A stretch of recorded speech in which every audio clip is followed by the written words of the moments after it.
The following is a presentation of Muddy River Sports.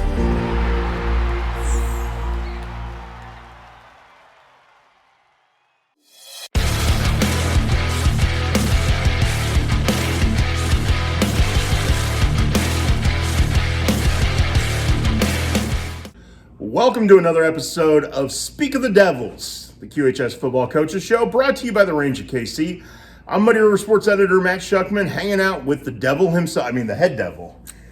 I've never been called the head devil, but that. But you've been called a devil? I'm sure as a kid, yes.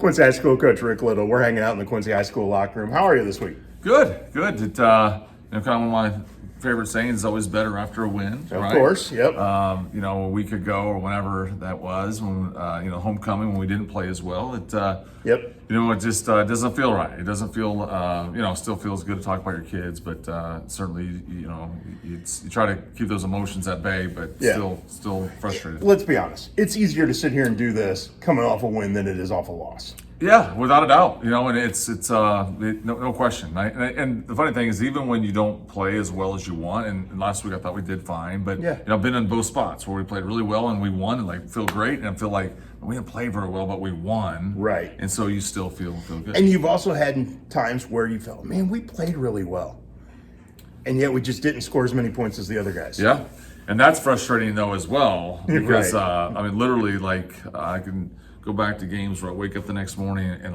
you're like, did that happen? You know what I mean? That's probably holding on too tight, but for sure that's happened. Well, you have a different dynamic this year with your Saturdays, with your son playing college football, is you can get away from all that Friday night stuff that carries over into Saturday and, put it aside. Yeah. Go watch Braden play, whether it's on the road, because I know you've been on the road. Yep. Or at home like it was this past week.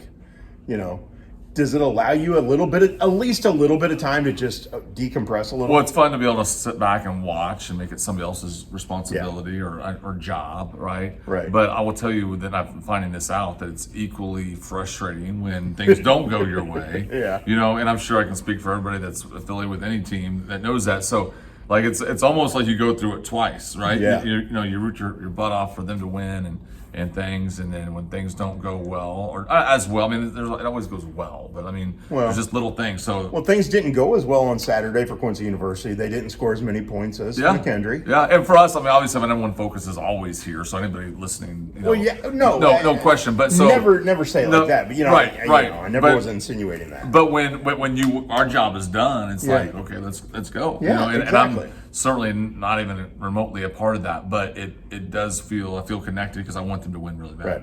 Is it fun being a dad of a college football player? Yeah, it is. The thing it's and it's part of being a dad, right? More than even as a kid, or as a dad, you gotta let your kids go. You gotta let them. Right. You gotta let them. Learn to drive and go on that first long trip and Right. and whatever. Maybe you take their first bike ride without you being there. But so for me, when I can always manage.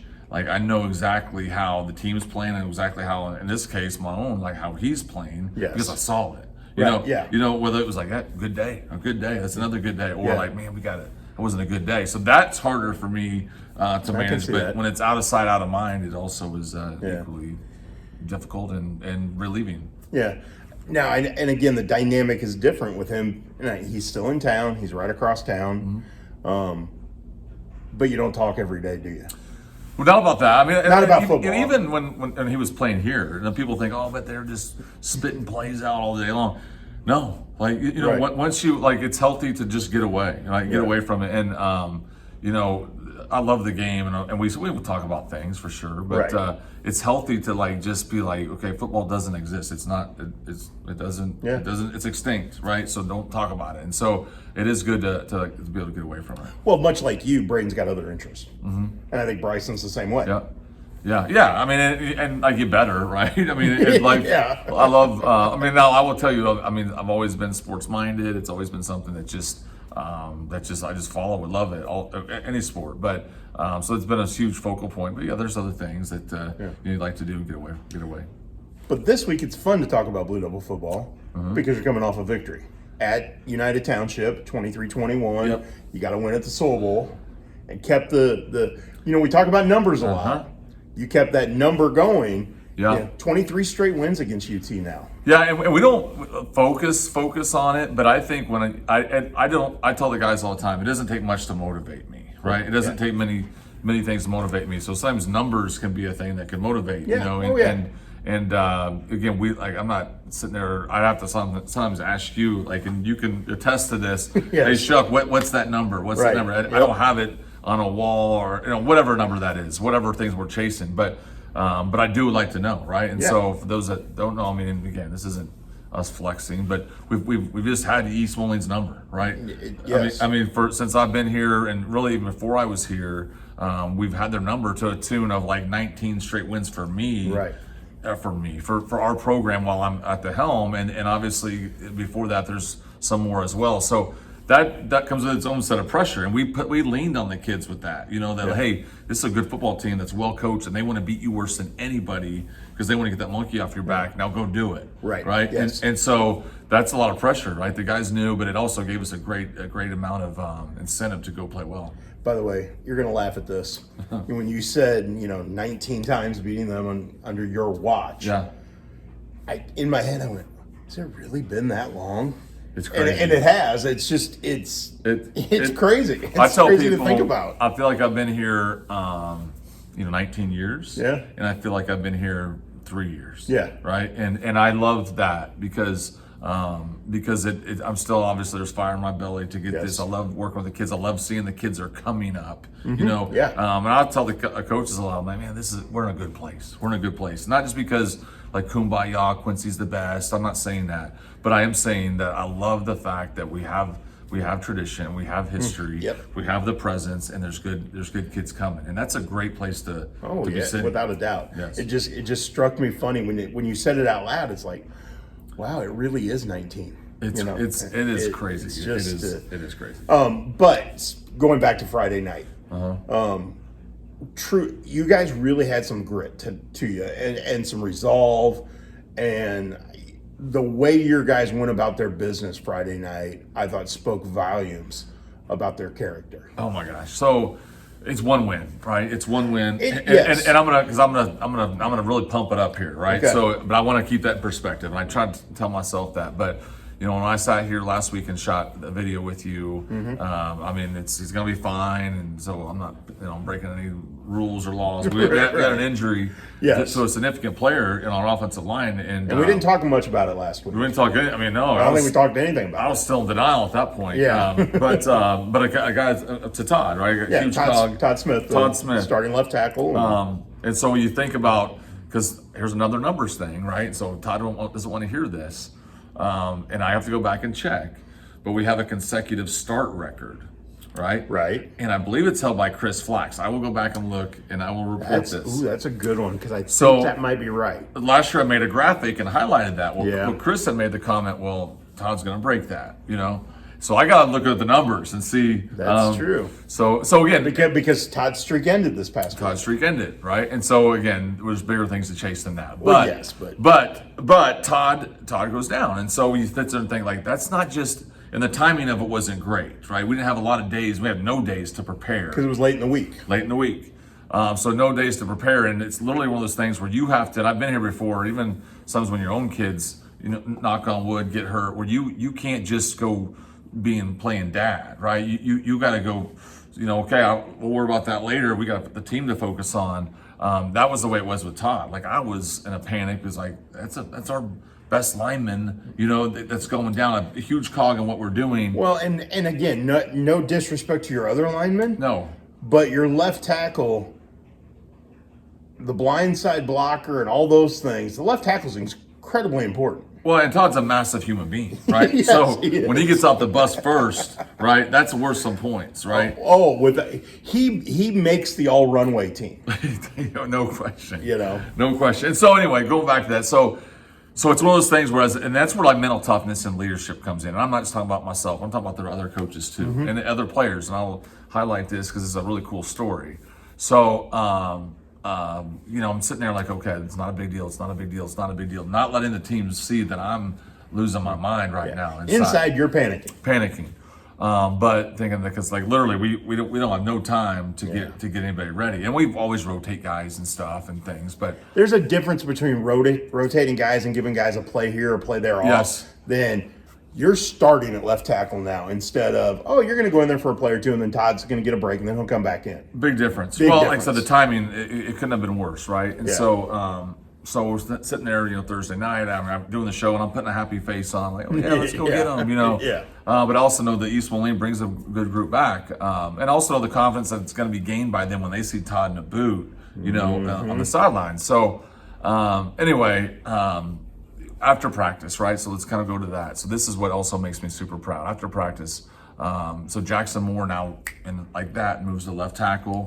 Everyone kind of moves over to slot. And we started sophomore Eli Zanger at guard, Jackson Foey's at center. He's been there to rock steady. King Johnson at right guard. But now Jersey's got to play double duty at right tackle. But I'm thinking, like, it's easy to say that. It's much tougher to do that, right? So after practice was over, just calmly went in, and this gives me a lot of confidence. So I go to Jackson. Hey, Jackson, we're fine. You got this. And he's already there, right? It doesn't surprise me. He's already there. Like I'm like, okay. He's like, got it, coach, done. You know what I mean? And I'm thinking like, okay, cool. I'm glad Jackson's there because I wasn't there. Not knock on Jackson, but I'm thinking about the entire unit.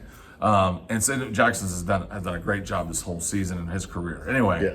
We get to the game, blah, blah, blah. The guys play outstanding, do a great job. And again, some people hearing this may be like, what's a big deal? Well, the big deal is when you prepare your team for these situations, not really knowing are they really going to be able to do this? And they go out there in a huge game and make it look seamless. To me, I know it's not that easy. And then you think about the program. It's never about one guy. It will never be about one guy. Guys will come and go from this program. It's always about next man up. And even, sounds funny, but texting my mom because she's like, we're going to win tonight, right? Like expecting wins, like they're that easy, Mom.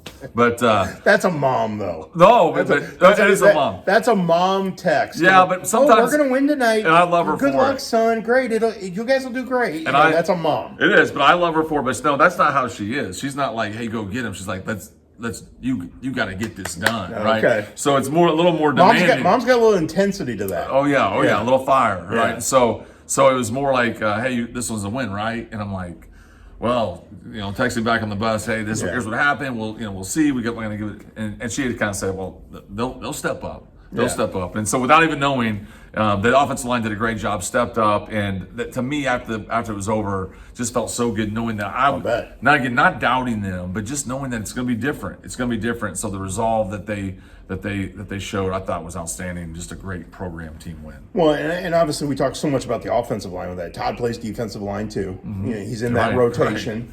And your defense had to come up big at the end. You had to slow UT down so they wouldn't get in good field goal position.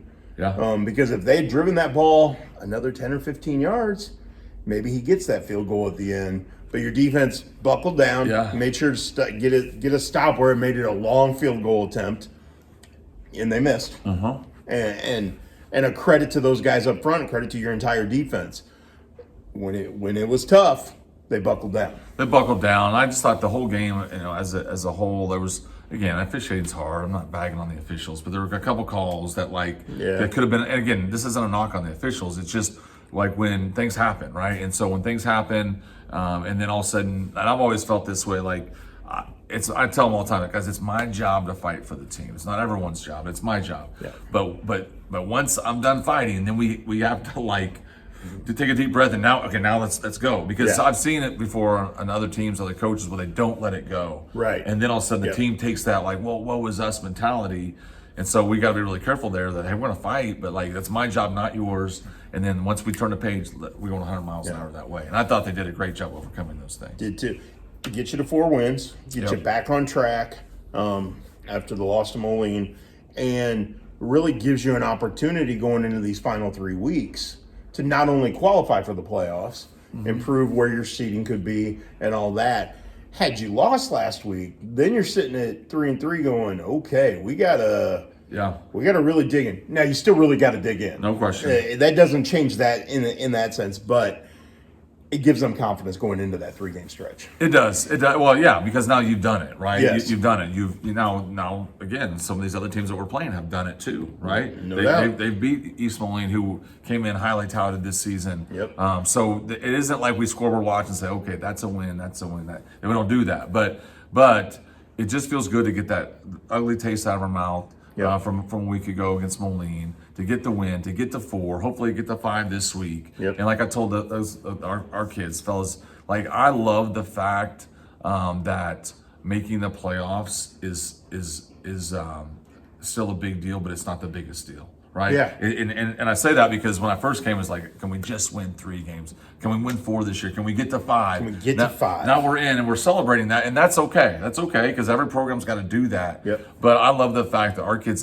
they don't assume, but they expect to win. There's an expectation of winning. And when you have that, and I don't mean a fake, false confidence one. Right. I'm talking about a real, like, this is what we're going to do this. Well, they're not satisfied with, hey, we got to 5, we're going to be in the playoffs. Great. Right. We want to get to 7, 8. We Yep. want a home playoff game. We want, that's the way. That's what has changed. There's an expectation now of, let's just not get in the playoffs. Let's get in the playoffs. Let's get a home game. Yeah. Let's do these things. Well, that's because it's been done, right? Yeah. And so again, we're always proud of all the teams, but we don't know how the cookie crumbles or how it all ends. But the goal and expectation is to be better than a year ago. Yeah. Right. And so that means you get to the quarters, the semis. I know that's lofty goals, and we haven't even got our 5th win yet. Right. Yeah. But I'm just saying that's what you chase. You always go chase that. And again, we won't be talking about 2 or 3 wins before 1. Yeah. But yeah, that's what's made it so special about what guys that come before you have done. Kind of goes back to, why dream if you don't dream big? Yeah. Dream big. Go for it all. It's that Dr. Seuss thing, right? They're not laughing at your dreams and they're not big enough, right? Yeah. So, I mean, again, we gotta get there, and we gotta win this week, right? Yes. So, but I think the guys understand. That's what I think is really cool, and I think what the fingerprint that, looking at these teams, the 14, the 16, the 23, the 24 teams, and I could go on and on, that they leave behind is that expectation of go win. Well, the expectation is this Friday night to go beat Galesburg. Mm-hmm. And we're going to talk about that game when we come back. Sound good? Sounds great. For Rick Little, I'm Matt Schuckman. We're going to take a break. This is Speak of the Devils, the QHS Football Coaches Show, brought to you by the Range at KC. We'll be right back. It is fall, there's a chill in the air, there's also going to be footballs in the air here at the range. 29 TVs outside, 13 TVs inside, and we're going to have all of your NFL games. We're also going to have local games, so if you want to catch some high school or college games, you come here. Also, you asked for it, we brought it. Blue Moon is now on tap. And don't forget, you can always rent out our patio, private, just for you right here at the range.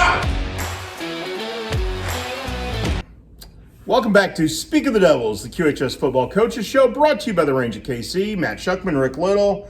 Game week is upon us once again. Game 7 already. It's crazy that we're in week 7. It is, and kind of like what we talked about too. I feel like, this season, people probably think, and it is. The actual season is short. The time we spend together, and I love it. I love every second of it. I mean that because it's the camaraderie of the guys, like the guys forever in your program, right? And the guys forever in our lives. They're forever a Blue Devil. Forever a Blue Devil, and I know they'll go on to do great things, and we're not there yet, so I won't talk too much about that. But it's a long process. Yep. So I kind of forget about the weeks. I mean, I know what week it is, but but I don't get so sentimental and because the goal is to keep playing for quite a while, and it's just another lap. But it's truthfully, week 7, if you get what you want, would be the midweek point of the full season. Yeah, that's it. 14 games would be. Yeah, and I mean, again, that's a big dream, and always we want to dream that. But that's why I think about that, and this goes back to when I was in high school, and even after I graduated, the Carthage teams that I was always affiliated with, and after that, I can remember him when I was coaching at Hamilton, right? My first year, and then they were going on playing state title games. I lived in Carthage, and so I could still hear them practicing. And we've been knocked out of the first round 3 weeks ago, right? Yeah. And son of a gun, they're still practicing, So, and I mean, I know it, but it's a long season if you get that big dream. No doubt about it. To get to that big dream, though, you got to continue making progress. Progress continues Friday night here at Flynn Stadium against Galesburg. When you look at this Galesburg team, what stands out? Well, they're getting better, right? I think Coach Hickey's done a good job, and I'm not just saying this. Like, I know that he took the job last year, if you remember right, late in the summer. Yes. And so it's one of those things where it's kind of a crash course. Like, okay, I want to help these kids, and there was good kids coming because that freshman class a year ago, now sophomores, were extremely talented. And I was very, very impressed. Yep. And so you can see, that's the thing at these schools. Sometimes when you've hit a low spot, it's about retention, right? It's about getting kids out, but then retaining them, right? And I don't know the roster, up and down 9 through 12, right? But you've got to retain kids like that they had. And so I think you see on that team, there's some good young talent, and again, a good enough talent that they can come up and bite you. If you overlook them, and that's been the big thing that we've talked about is number one, like we always have work. We got to prove ourselves each and every week. But this is the type of team that if there's a trap game, there's a definition of one. It's this one, right? Oh, we just came off a big win, a big conference win. We're coming back home. We feel good about ourselves again, and all of a sudden you get this young team that's well prepared. So we definitely recognized that. We definitely see talent on that football team, and we know that they're going to get better each and every week. Well, I think people on the outside, if they look at standings and schedules and those type of things, are looking ahead to the trip to Sterling or the Week 9 home game against Geneseo, going, well, those are the ones that are going to determine the playoff fate. Don't forget about this one. No, and like for us, and I know you guys don't. No, and I know because we're just down here grinding each and every week, and so whatever's in front of your face is who you fight. Hypothetically speaking, that's who you're battling. And so that's never been a problem for me or I feel like our teams. But I think that it's easy to overlook somebody sometimes if you're on the outside or even potentially on the inside, and so it's something we've definitely made a point of. Now, have you talked to your statistician yet about this week? Because your head statistician is a Galesburg alum, a Galesburg native, and he's never let any of us forget that. Even though he's lived in Quincy now almost 30 years. So I love Don. I love working with Don. I know we all love Don. But Don O'Brien's who we're referencing. O'Brien. Who is done a great job as your head statistician. He's tremendous. Like, he is tremendous. The game notes he puts out each week are unbelievable. I mean, and that's right up my alley. Yeah, you know how I love the history of stuff, and so sometimes I'm amazed, and this goes for you too, and Don. Where do you find this stuff at? Right? Because when I say that, I have similar resources as you. Yeah. And I got a pretty good memory, and so and I was always a meathead. The kid, growing up, always loved sports and followed who was the backup quarterback from the Herald League preview and who did this and who. I mean, unbelievable information that was out there, but we had to study it. We had to look at it a lot. Yeah. So the things that Don pulls out in the game notes, and then obviously just talking to him, that what a treat it is, and I mean that. I'm not just saying that. I love that, and it's. I mean, maybe other people feel differently about Don. I don't, because it's right. It's in my wheelhouse. Yes. Now. He's been known in the past to wear a Galesburg Silver Streaks t-shirt under his blue and white when he'd come to Blue Devil basketball games. His son Reed played basketball at Quincy High. Are you making sure that there is no Silver Streak gear on him Friday night? So I will tell you, there are things that motivate me. That's probably not one of them, right? Yeah. I mean, and the fact that if he does, it's kind of like when you talked about, you make the picks, and sometimes people get fired up. I mean, if that's something that can fire us up, we'll use it. Yeah. But if you're asking me, does it really bother me? No. And I think Don does it just for fun too. Oh, of course. But no, we talk about a lot of people on the show, but Don's, I've enjoyed Don doing what he's doing for us, and as much as even some of our long road trips, right? Mm-hmm. I just love talking to Don, because Don, I feel like Don's a little older than me, but certainly I feel like he's probably somebody I would have hung out with as a kid, because we're talking about WWE wrestling, or we're talking about stuff from way back, right? Yes. And I'm like, man, you that stuff. He's a huge wrestling geek. Yeah, it's just cool. It's cool listening to him. It's cool talking to him. It's cool kind of hearing his like sincere breakdown of whatever, because he Yes. doesn't hold back either, and I appreciate that. By the way, it's his birthday week. That is good to know. That is very good to know. there you go. Yeah, So that is really good to know. yeah. So with that in mind, though, obviously we talked in the first segment about Todd Smith being out last week. What's the chances he's back in the lineup this week? Yeah, I think with Todd, I mean, really, it truly is day to day, and Okay. and for us, it's going to be, there's a part of it that, I think if needed, because what I do love about this is seeing other young guys have opportunities. Yeah. Because it helps us, it makes us deeper, and we've had good JV and freshman success, but there's a difference. There is a difference between when that ball's kicked off at 7 p.m. on Friday. Versus even the 5 o'clock Monday starts, right? So there's some differences. There's a different level of attention to detail. There's different level of different things. So I think I like to see the young guys play too, but Todd will be kind of a game time, not trying to hold back or make. No, what that tells me is you're gonna get him back. Oh, we're gonna get him back. That was kind of the point I was making. Whether it's this week, next week, whatever. We'll get him this back. isn't a season-ending type thing. No. But he's looked really good. Truly, we'll see, because if he today even watched him, he could play probably today. Okay. If needed, but it's not. We'll have to see. We'll have to see kind of how Good that for goes. him and you guys. I mean, Well, great for both of us, but maybe more us. yeah, yes. But with that in mind, you bring up the young kids learning this and stepping in and feeling that. Jackson Foe has done a really solid job as your starting center all year, since snap one against Boonville. For a sophomore to step into that position and control it, it's pretty impressive. Yeah, and I think if you know the kid, which is always part of the, I'm thinking of drafting guys, NFL draft and those different things. It's about the makeup of the player, right? And so sometimes I love the draft and how they break all of it down. But Jackson's he's a football guy. Yep. He's a tough kid. Yep. He's attention to detail. He's yes sir, no sir. It's not for show. It's just who he is. And so and then he's relentless, right? Yes. He's not going to give in. You would have to beat him down to beat him, right? Yeah. And so he's not going to give in, not going to give up. And like I said, when you got those types of guys, they're going to be successful. It's just about when. And I think for Jackson, we're finding out that it's now. Some of that probably comes from having an older sister who was tough as nails, and his older sister Taylor, outstanding basketball player and soccer player at Quincy High School, now playing basketball at McKendree. Yep. I mean, she probably never took it easy on him.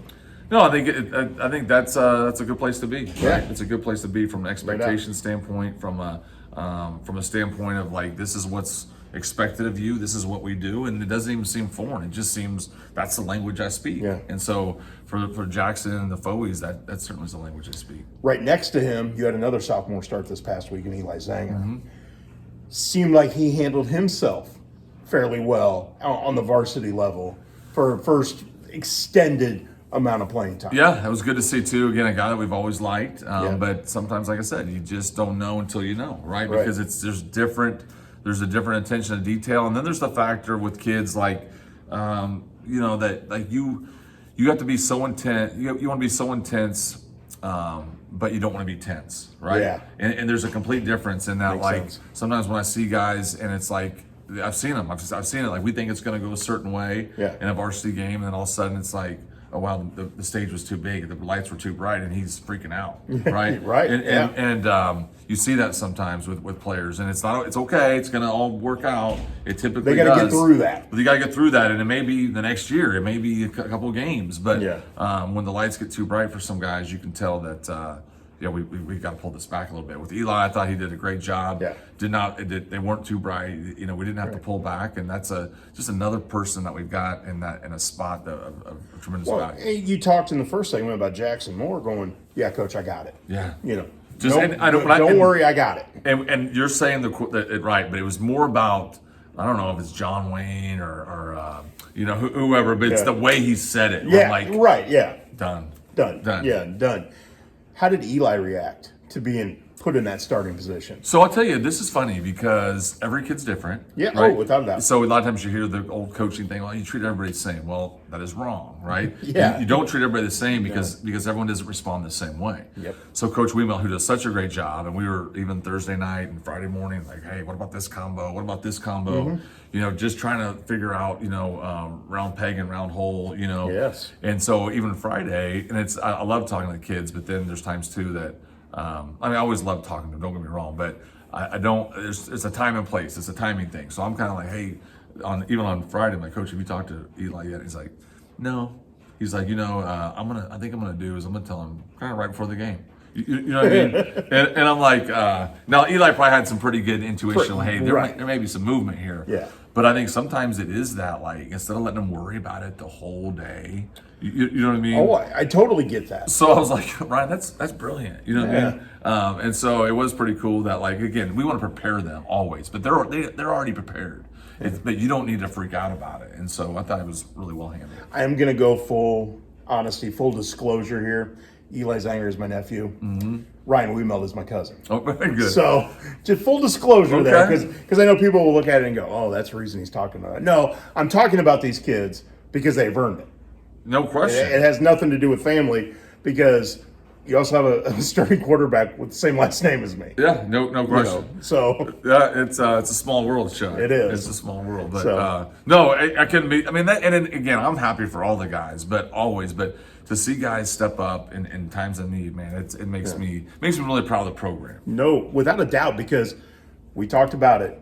Next man up. Next man up. And you have that mentality, and kids are doing it. That and also there's times, like I said, and the coaches give me a hard time because we work hard, right? In June and July, and so when they come in here and it's June 17th and we're out on the practice field doing our things, and coaches, sometimes the coach will try to trick my mind, like, hey coach, do you think maybe we should what we did this, or we did this format? But what I love about what we do is it pays off, right? Yes. Those reps in June and July were very valuable to Eli last week. Without a doubt. You know what I mean? And so that's what makes me feel good about the program, is I feel like we've got a good blueprint.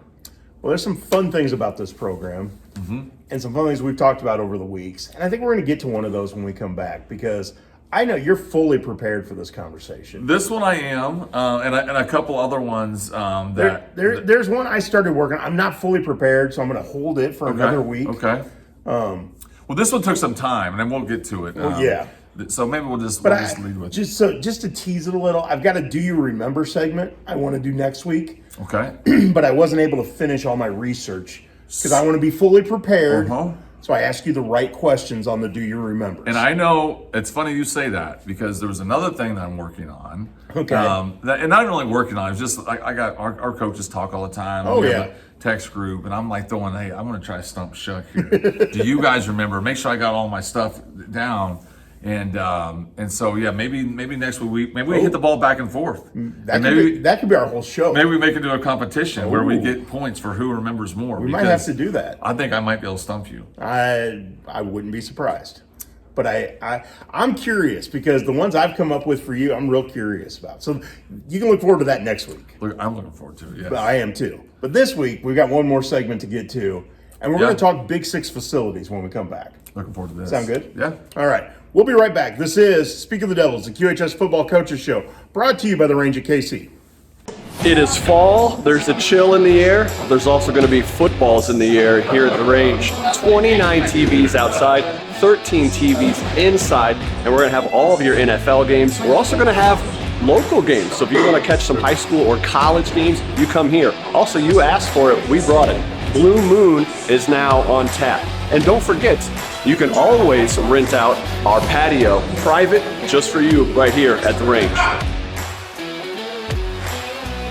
Welcome back to Speak of the Devils, the QHS Football Coaches Show, brought to you by the Range of KC. I'm Muddy River Sports Editor Matt Schuckman. He's Quincy High School football coach Rick Little, the head devil. The head devil. I'm not sure. Let's see how this sticks. I don't know if your wife would like hearing that. I don't think so. I'm thinking if I was a Major League Baseball player and I went on the road and they're like, the head devil, Rick Little, as I go up to the bat, would I get a bunch of boos? Yeah, you probably would. Yeah. Okay, so we won't use that term anymore. Hey, Well, no, maybe we do, because like in my childhood, it was like if you showed emotion that you didn't like something, then people really poured it on. Oh, so, yeah, you're right. So maybe I'll just act like Okay. I'm good with it. One thing we talked about last week, Mm-hmm. and have talked about, you and I have talked about this over the years and stuff, is facilities. Yeah. Football stadiums, places we both have been, places we've gone. We've talked about it with baseball stadiums, Yeah. certainly the major league level. Yeah. But we've got some pretty cool high school football facilities right here in the Western Big Six Conference. Uh-huh. And you, sir, have done your homework. Yeah. I am. So we talked about ranking these stadiums or these facilities. This dude has gone above and beyond in his preparation for this. I am way impressed. Yeah, so I'm gonna say this. So I do love stadium like chasing. So I've been to 14 Major League Baseball stadiums. So I'll keep trying to climb that list. So, so I've always been enamored with that, because there's so much more than just like. Because I'm going to not pick a fight with you, but I have a bone to pick with you, right? Okay. So you go on View from the West, Instant Yes. Reacts or whatever, Right. and they do a great job, and it's awesome that because I don't know how he does it. Like, how can you be here doing that until this time, have a story to write, be at QU at this time, take pictures, do all these other. I mean, I don't know how you do it. So there's times I'm like laughing out loud, like he's on the show till, or I'm talking about you. Yeah, but, I was on there quite a while Friday night. yeah, and I know you love it. I know you love it. Oh, yeah. And those guys do a great job. But you did start to bring up that, hey, we had talked about this. Well, all of a sudden, Matt Randazzo gets on there, and he starts breaking him down. And I'm like, and he's great. I love him. But I want to be like, hey, stop. So I'm like, okay, he completely. Are you waving us off while you're watching? I'm waving it off. I'm like, what's going on here? Like, they just took my show. So, so anyway, but then with that, I'm like, oh no, that's not how you do it, right? You don't do it like that, right? There's more to it than just being like, oh, this stadium, that stadium. Yes, I agree. So, no disrespect to them. I know that their time is maybe limited too. They have a lot to talk about. But when we talk about it, all right, I pulled my coaches, right? Okay. So I need some stuff here. So it's not ever about. So this isn't just about you and I and, No. and our opinions. No, these are numbers I had to crunch and had to like. Oh, I mean, I like I told you. I'm fully impressed by this. Well, thank you. And I'm impressed our coaches complied. So they bought in as well. So let me kind of break this down a little bit. Okay. All right. So a couple things. So unfortunately, we have to take ourselves out of it. Like Quincy High School, because I would say, I'll talk about us a second here, but there's 3 categories I'm looking at. Okay, because it's not just about, I like that stadium, that's the best, right? You have to give me more than that. Yeah, it can't be, I drove down the street. Oh, that looks really nice. Okay, good. That's the best stadium there is. No, there's more to it. There's more to it. So we broke it down into 3 categories, okay? Okay. Aesthetics, okay, what does it look like from a distance, okay? When that sun's setting just at this time, what does that look like? Right. What's the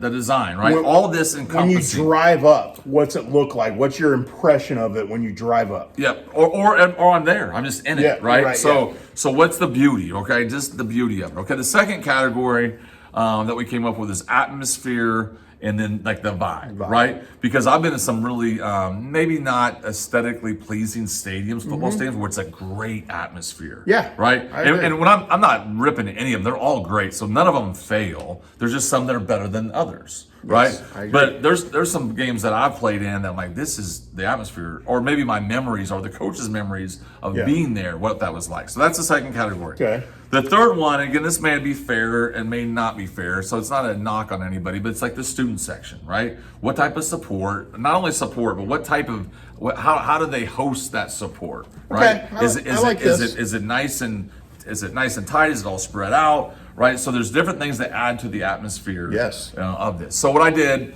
I said, guys, here's the 3 categories: aesthetics, atmosphere, vibe, and then student section, right? Okay. So what type of crowd atmosphere are we getting? Because that's typically where that comes from.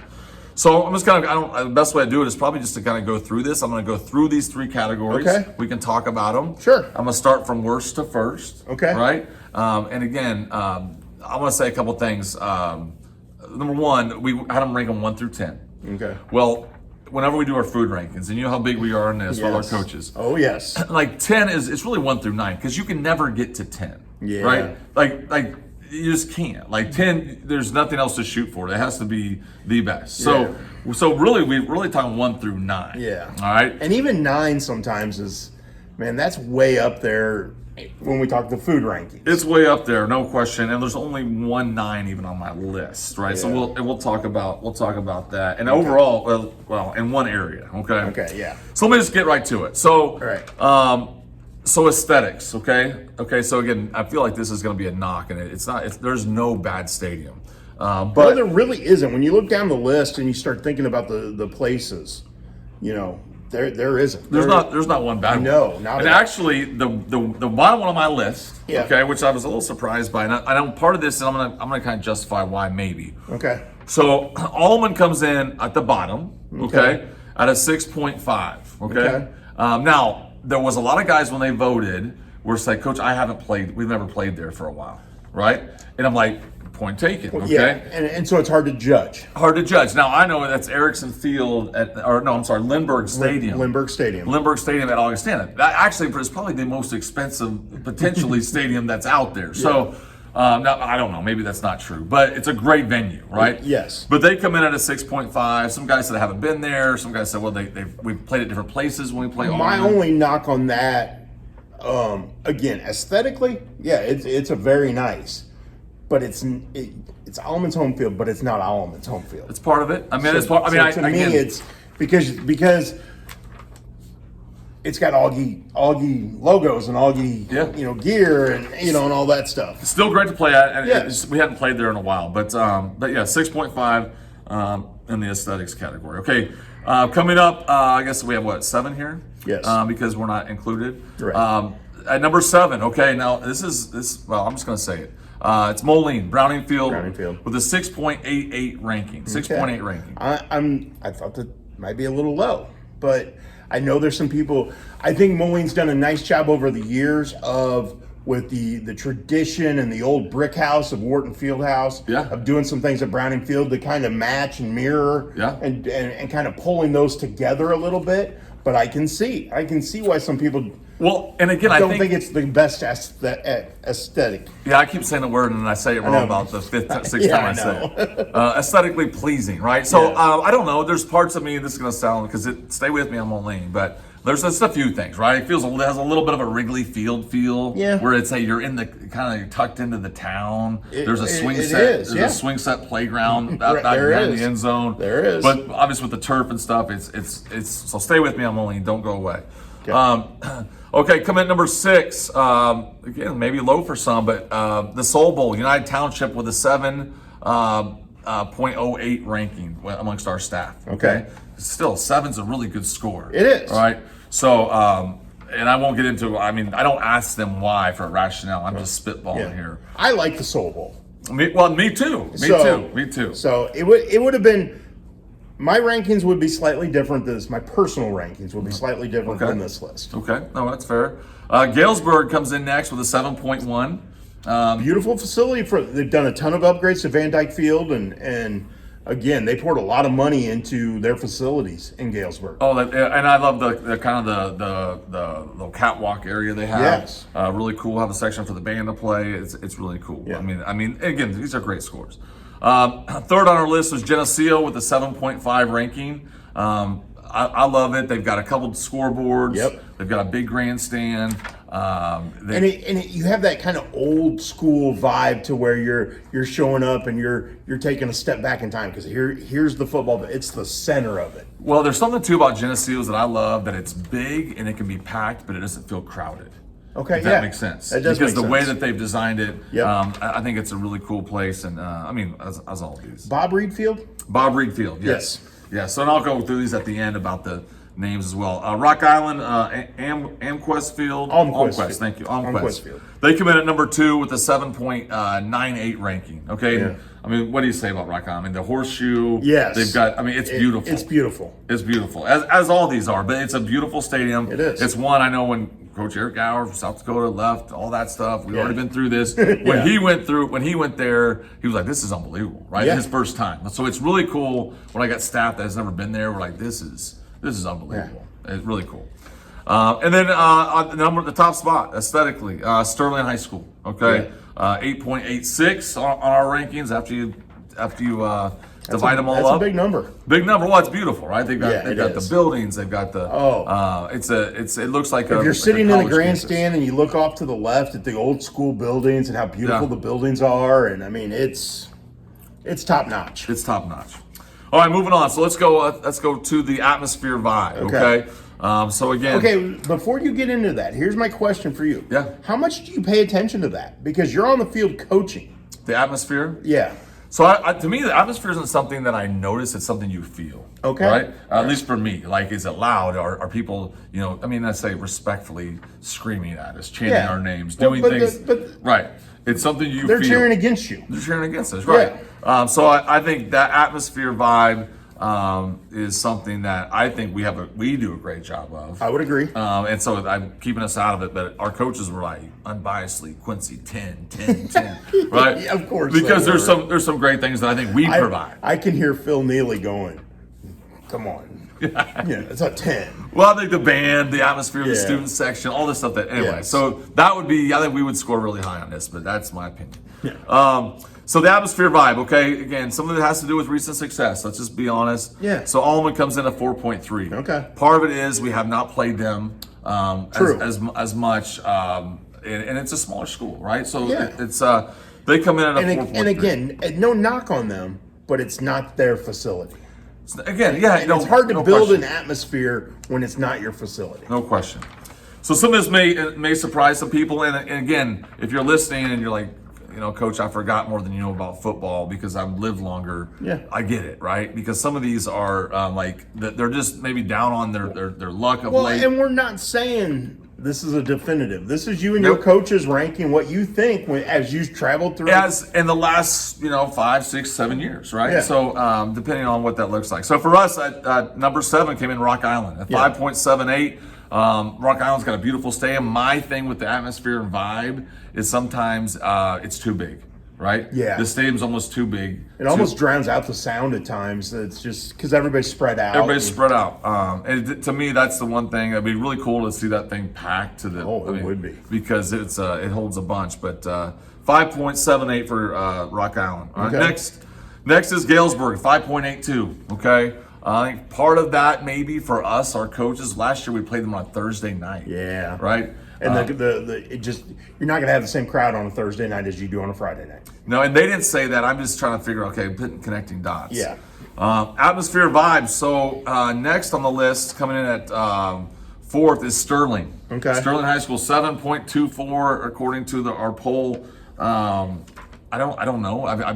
They've always had good teams. Yeah. I think sometimes you see, again, this is maybe not fair because I'm not at every game. But we've had to play there on a Saturday once because of lightning. Yes. And the vibe wasn't great. And I think also earlier in your career when Sterling first joined the league, Quincy going to Sterling probably didn't draw. Well, and sometimes their own success they're a victim of, right? Because they've been so good for so long that sometimes people are like, But I can see people going, well, we really are excited to play Moline. We're close enough to Moline and stuff. No, you're right. Quincy's a long trip, and it's Quincy. I can see some of that when that's changed, obviously, because the games you guys have had with Sterling have been so exciting. You're right, because that's maybe just not a big enough game for them sometimes, right? So again, especially early on. Early on, for sure. So I didn't guess because this is all our experiences. Yeah. Coming in number 3, 7.5 is United Township. Yep. They do a great job. They do. This is really unique. So last Friday, right, we go up there early. Well, we get this has happened to me one other time, which is funny. We get caught in their homecoming parade. So our charter buses are in their parade right? At the very end. So, but it's also like, well, this is unique, right? Yeah. It felt like you're going to like an SEC game because we can see the Soul Bowl, we just can't get there. I love it. But it's the fans. I'm like, man, what great support they have. Yes. And so credit Coach Welch and all their staff, but then when they're there, it's packed. And in the student section, that they're bringing it, right? Yeah. They're bringing it. So and we'll get to the student section here next, but they're pretty high on that list. Pretty high on that list, yeah.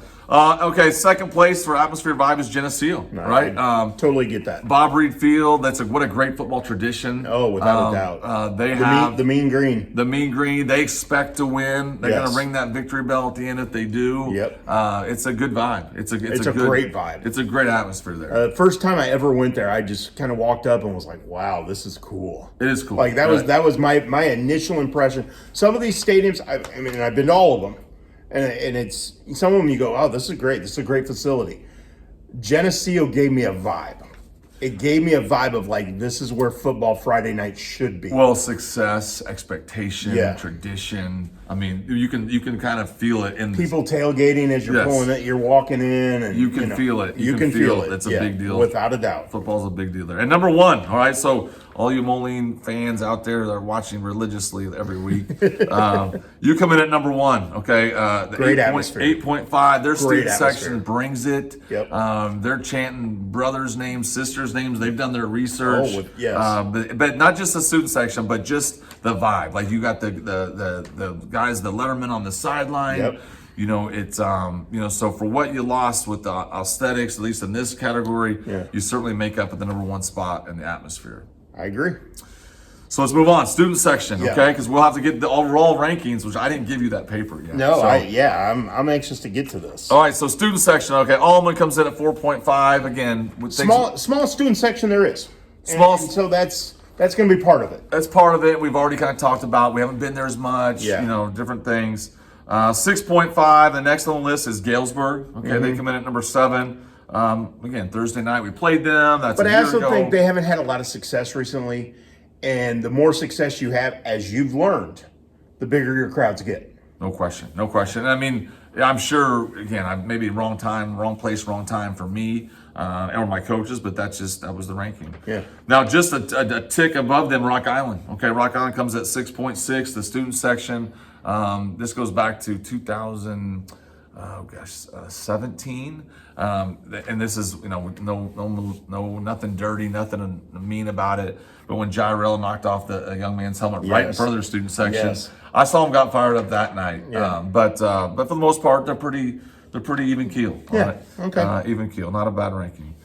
Sterling comes in at number 4, 7.3. Okay, some of the things we talk about with the vibe, they kind of go hand in hand here. Yeah. But Sterling's always has a good student section, whether it's football or basketball. Yeah, their kids are passionate about Sterling athletics. And we're talking about 7.3. That's not a. We're not talking about a. That's a good score. Yeah, people might go, well, they're number 4. Well, when you look at the scores are good. It's a good score. So yeah, because everyone, on our staff, somebody may have them 1, somebody may have them 5, whatever. So it all equals out. Geneseo is next with 7.6. I can see that. Again, the stuff we talked about, they expect to win. That's a big deal to them. So atmosphere and vibe and student section are similar, but we're talking specifically student section here. Yeah. United Township comes in at number 2. They can bring it 7.7 with our coaches. And just a good atmosphere. The kids know how to cheer. They know how to get after it. They know how to get under their skin. They get loud. And the number one spot, okay, number one spot for student section at Moline comes in. This is our first 9. Okay, so this is impressive. All your coaches were impressed. 9.2. They definitely feel it from Moline student section. And I know this was fun. It was all in fun. But even my daughter, right? And they travel well. They They do. So my daughter is sitting in this, as a fan, she's a Palmer, sitting in the stands or whatever they were doing. And all of a sudden I hear it too, and I'm trying to ignore. I hear her name being chanted as Braden goes underneath, in the shotgun to get the snap. And I'm thinking like, okay, act like this doesn't bother you. Act like this doesn't bother you. The dad kicked in a little bit. Yeah, it was nothing disrespectful. It was just like, why is her name being chanted, right? So they've done their homework. They know what they're doing, and they come in at number 1 spot here. Dude, these are great rankings. And I think your coaches, for the most part, I pretty much agree with. Like, up and down the line, aesthetically, I would probably move a few around in my own personal rankings. From an atmosphere vibe, 1 and 2 to me are 1 and 2. And I think they're 1A, 1B. Moline and Geneseo, again, I'm a sucker for the old school football vibe. And I think both of those have that. Yeah, I think so. Tradition. I mean, Wharton Fieldhouse for basketball is one of my favorite facilities in the entire state. Look how old it is. There's a reason why it's that you feel it when you walk in there. And I think those are two places you feel it when you walk in. No question. And I think, again, this is and people may look at that, and I want them to argue about it because, but there's not one place that we get on the bus and go to like, oh, we got to go here. They're all great. Yeah, they're all great. And that's the great thing about this league, and that's the same holds true for other sports too. The facilities around this league are great. These schools take care of them. They take pride in them. But these football stadiums there's some tradition there. There's some history there. This is a great ranking. Now we haven't even gotten to the overall ranking. Overall, so this is it, right? This is it. So I'm glad we were able to break that down. Yeah. I'm glad that we can kind of understand where they're coming from here. But let's go overall. Okay. All right. So overall, we'll start from the bottom to the top. Yep.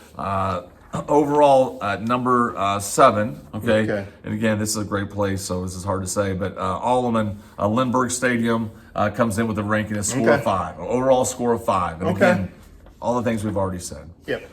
Galesburg comes in at number 7, or number 6 rather. Okay, because we're not counting us. Yeah. F&M Bank Stadium. With a 6.5 overall, the facility. It's always going to be Van Dyke Field to me. Well, that's why I keep going back to that. And I know schools do that. And I know colleges do that. Pro stadiums do that. It's always going to be Van Dyke Field. Actually, before I looked it up, I was typing Van Dyke Field. Yeah, I know. Right. Number 5. Okay, a great place overall, no question. But they hit the number 5 spot. Is Almquist Field in Rock Island. Okay. Which is hard to believe because it's such a beautiful facility. It really is. It's hard to believe that they come in at 5. But it's the biggest facility, I believe, in the league. It just feels that way. And again, that's probably. I think it's really cool, but also hurts it. Yeah. Because the atmosphere, the different things we talked about. But certainly aesthetically pleasing. Yeah. Number 4, 7.4, the Soul Bowl comes in on this list at number 4. What a great place. Like for some guys on our staff, they're like, it's number 1, coach. And it was really cool polling them and asking them and not doing it together where they were influenced by somebody else. Yeah. But for some, it's the top spot. Well, you and I talked about it last week when you guys were headed there. Yeah. I love the Soul Bowl. Oh, yeah. It's one of my favorite places in the Big Six.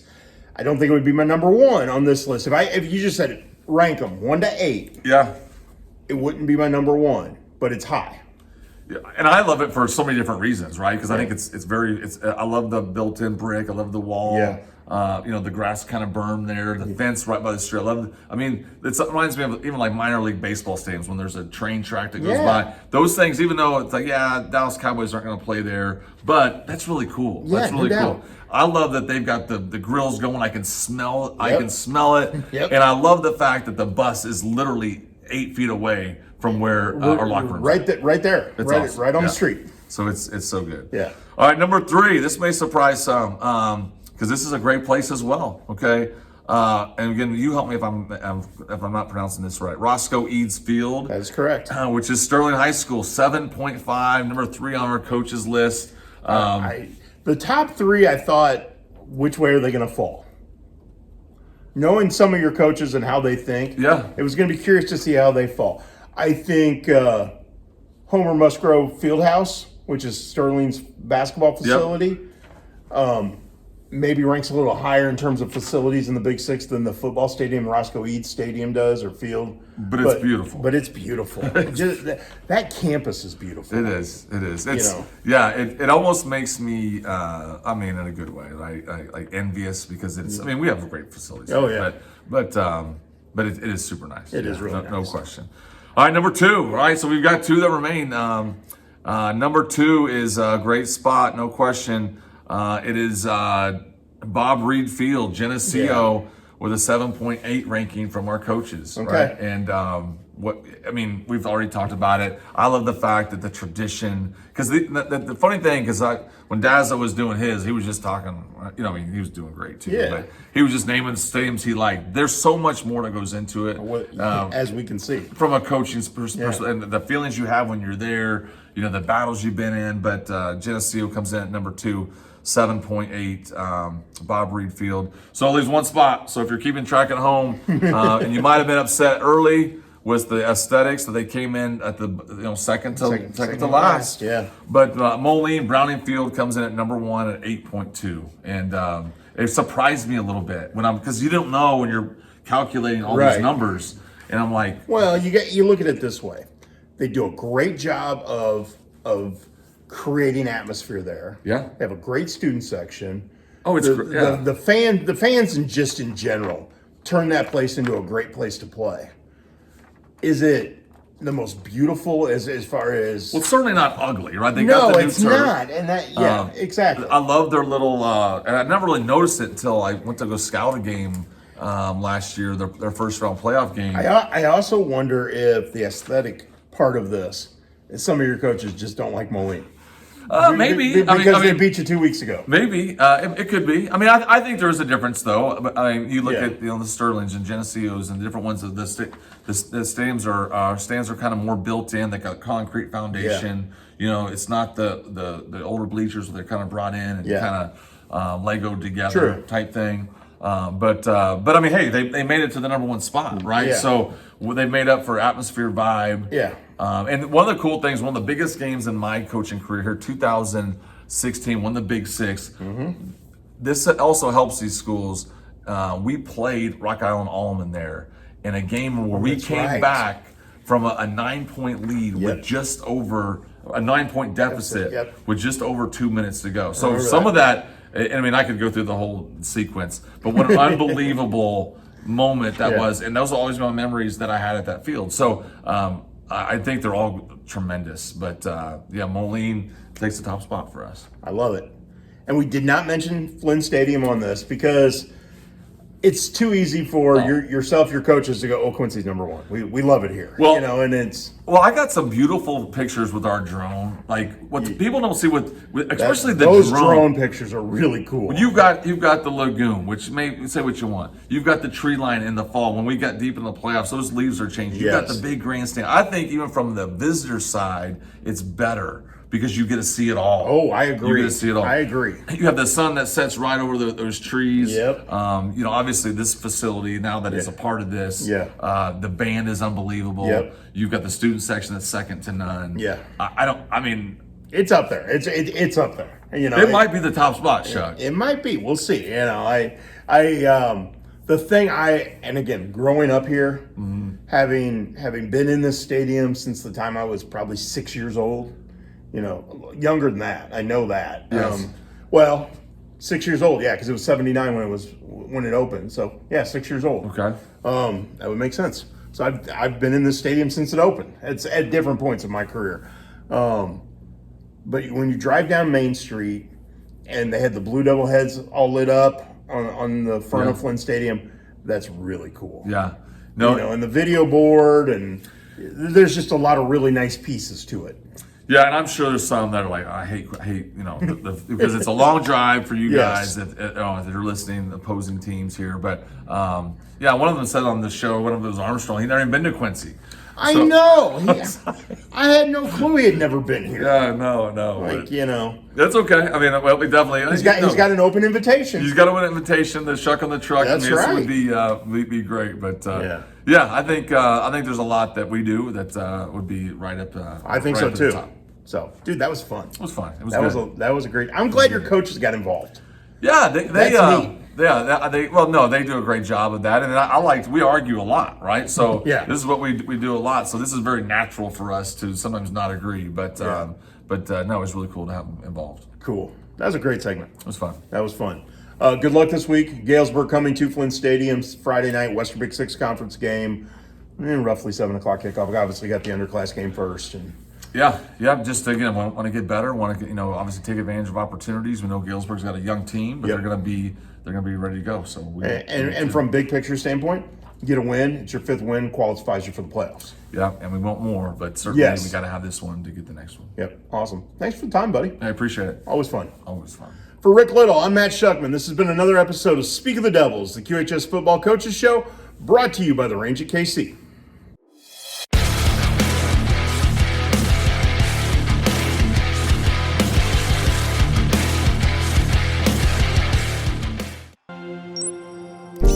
Muddy River Sports, our home, our sports.